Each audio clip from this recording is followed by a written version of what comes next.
গত 21শে নভেম্বর আমরা যখন সবাই মিলে সেই সার্থকভাবে ভান্ডারা উৎসবটা পালন করলাম, তারপরে আস্তে আস্তে ধীরে ধীরে সবাই ফিরে গেল বাড়ির দিকে। আর আমি রয়ে গিয়েছিলাম তারাপীঠে আরেক ইতিহাসের সন্ধানে।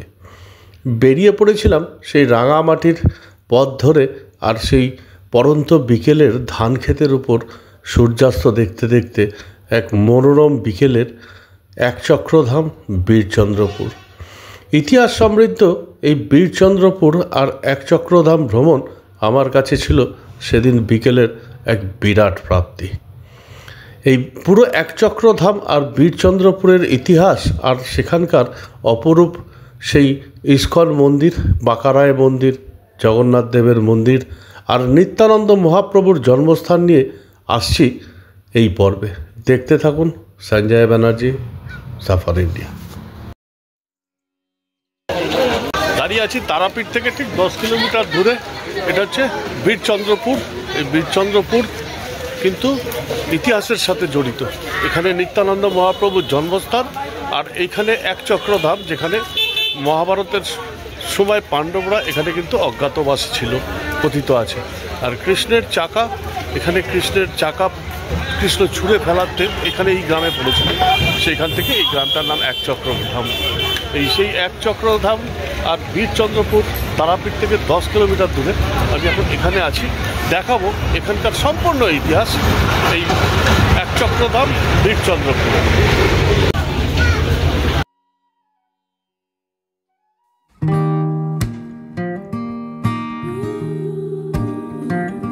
একচক্রধাম পৌঁছাতেই প্রথমেই চোখে পড়বে এই বাঁকারায় সিংহদুয়ার। এই বাঁকারায় সিংহদুয়ারের ভেতর থেকে ঢুকলে ডান দিকে নিত্যানন্দ মহাপ্রভুর এক ছোট্ট মন্দির, আর মন্দির থেকে কিছুটা সামনে এগিয়ে গেলেই ডান দিকে পড়বে একদম পুরীর মন্দিরের আদলের তৈরি জগন্নাথ দেবের মন্দির। দেখুন সেই জগন্নাথ দেবের মন্দির আর নিত্যানন্দ মহাপ্রভুর মন্দির। মহাপ্রভুর পিতা হারাই পণ্ডিতের পাতাল শিব মন্দির। আমি ঢুকি ভেতরে।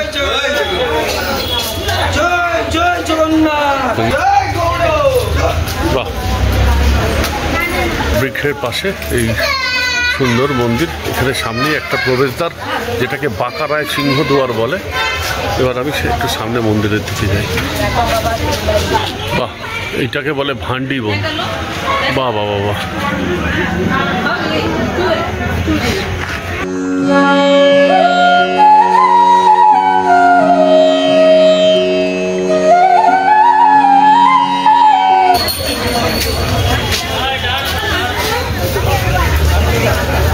এটা একটা জগন্নাথ দেবের মন্দির।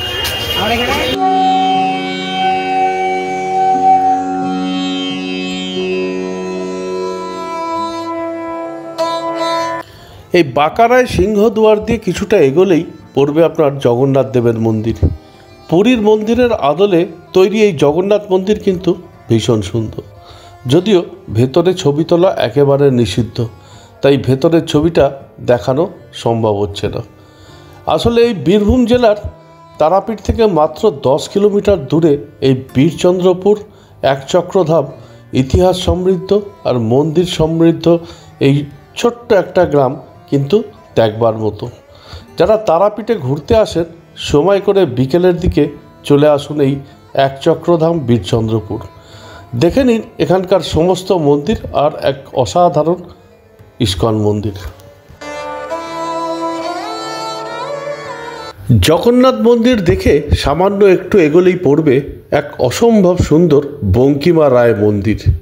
আর এই বঙ্কিমা রায় মন্দিরের মূর্তিটি যমুনা নদীর একচক্র গ্রামের যমুনা নদীতে নিত্যানন্দ মহাপ্রভু নিজেই পেয়েছিলেন। মূর্তিটি তখন একটি মন্দিরে প্রতিষ্ঠা করা হয়েছিল, যা এখন জাহ্নকুণ্ডায় নিমজ্জিত। নিত্যানন্দ তার অন্তর্ধানের সময় এই দেবতার সাথেই একীভূত হয়েছিলেন বলে বিশ্বাস করা হয়।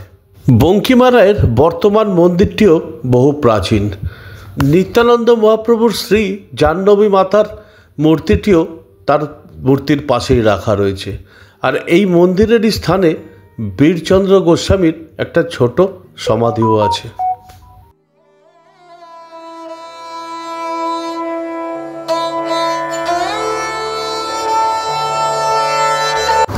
অসম্ভব সুন্দর এই মন্দিরটি কিন্তু বীরচন্দ্রপুর একচক্রধামের অন্যতম দ্রষ্টব্য স্থান। এই একচক্রধামের ইতিহাস সমৃদ্ধ আর এই মন্দির সমৃদ্ধ গ্রামের অন্যতম দ্রষ্টব্য স্থান এই বাঁকারায় দেখে আমি চলে গিয়েছিলাম ইস্কন মন্দিরের উদ্দেশ্যে।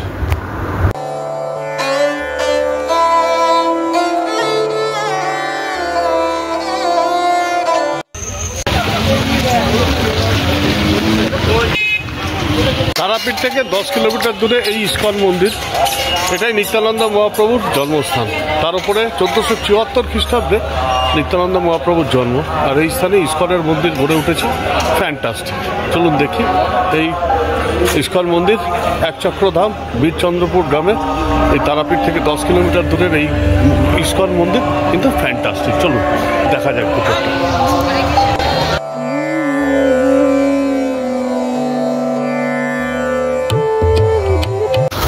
অসম্ভব সুন্দর এই ইস্কন মন্দির কিন্তু দেখবার মতো।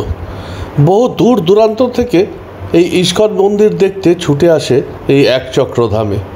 আর তারাপীঠের অনতি দূরে এত সুন্দর ইস্কন মন্দির, যারা তারাপীঠ আসেন অবশ্যই ঘুরে দেখবেন।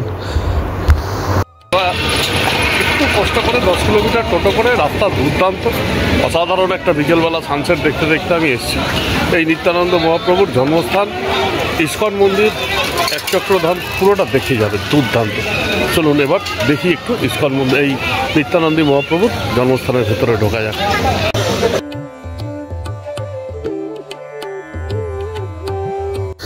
বীরচন্দ্রপুর একচক্রধামের অন্যতম সুন্দর এবং দ্রষ্টব্য স্থান নিত্যানন্দ মহাপ্রভুর জন্মস্থান। জন্মস্থানের মন্দিরে নিত্যানন্দ মহাপ্রভুর মূর্তি স্থানীয় ব্রাহ্মণ দ্বারা পুজো করা হয়। নিত্যানন্দের বাবার আসল বাসস্থান ছিল হদাই পণ্ডিতা ভবনে, আর এই নিত্যকুণ্ডের পাশের সাদা মন্দিরটিকে বলা হয় এই নিত্যানন্দ মহাপ্রভুর জন্মস্থান। এই মন্দিরে দুটি বটবৃক্ষ আছে। মনে করা হয় 1474 খ্রিস্টাব্দে নিত্যানন্দ মহাপ্রভুর জন্মের সময় থেকেই এই বটবৃক্ষ দুটো রয়েছে। মন্দিরের মূল বেদির মাঝখানে রয়েছে নিত্যানন্দ মহাপ্রভুর মূর্তি, আর বাঁ দিকে দুহাত তুলে চৈতন্য মহাপ্রভুর, আর ডান দিকে অদ্বৈত আচার্য। পাশের বেদিতে রয়েছে রাধাকান্ত আর রাধাকৃষ্ণ, আর মাঝে নৃত্যরত গৌরাঙ্গ। আর এই মন্দিরটি নির্মাণ করেছিলেন প্রসন্ন কুমার পরফর্ম।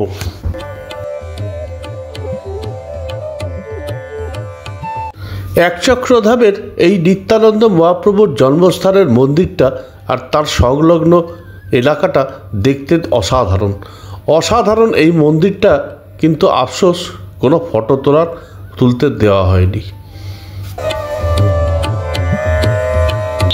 নিত্যানন্দ মহাপ্রভুর জন্মভিটে করে সামনেই চলে এসেছি গৌরীয় মঠ, আর এই গৌরীয় মঠ করে সামনের এই রাস্তা দিয়ে যাব পঞ্চপাণ্ডব যেখানে কথিত আছে মহাভারতে যখন অজ্ঞাতবাসের সময় পাণ্ডবরা এখানে বেশ কিছুদিন কাটিয়েছিলেন।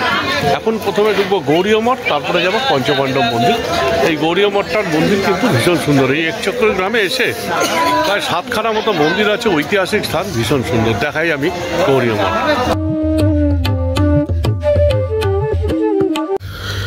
মহাভারতের সাথে যুক্ত এই গ্রাম কথিত আছে পাণ্ডবরা বনবাসে এই স্থানে কিছুদিন কাটিয়েছিলেন। আর নিত্যানন্দ মহাপ্রভুর জন্মস্থান হওয়াতে এই একচক্রধাম কিন্তু ধর্মীয় আর ঐতিহাসিকভাবে বিরাট সমৃদ্ধ। এইখানে এই নিত্যানন্দ মহাপ্রভুর জন্মস্থান দেখে এসে তার পাশেই এই গৌরীয় মঠ কিন্তু অসম্ভব সুন্দর, কিন্তু আফসোস এখানেও ফটো তুলতে দেওয়া হয়নি। আর এই গৌরীয় মঠের ভেতর এই অতিথি আবাসটা বিরাট বড়, বোঝাই যাচ্ছে এখানে থাকার ব্যবস্থা কিন্তু বেশ ভালো।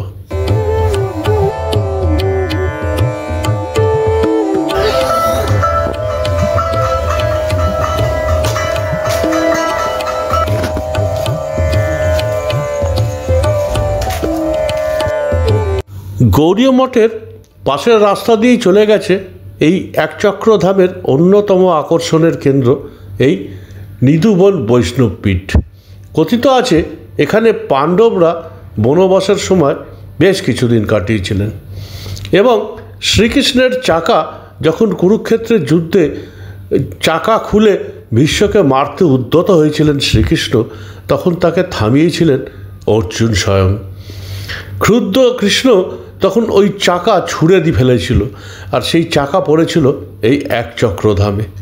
আর ঠিক এই কারণেই এই গ্রামের নাম একচক্রধাম। আমার শেষ গন্তব্য ছিল হাটুগাড়া মন্দির।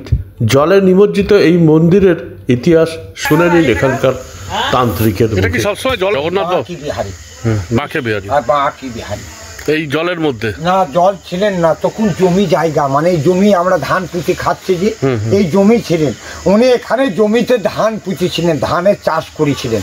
তবেই তো আমার বাবারা, আপনার বাবারা পেলু কোথা থেকে? তা উনি এই মন্দিরটা কিভাবে তৈরি হয়? তাই বাঁকারায় শ্রীকৃষ্ণ যত লীলা খেলা করি লাস্টে এসে আমাদের এই মর্তে পেটটা চালাবার জন্য এখানে ধান পুঁতেছিলেন, ধানের চাষ করেছিলেন। আমাদের কি লিবার করেছে, জমিটা পরিষ্কার করো, তো আমরা পরিষ্কার করতে লাগলাম।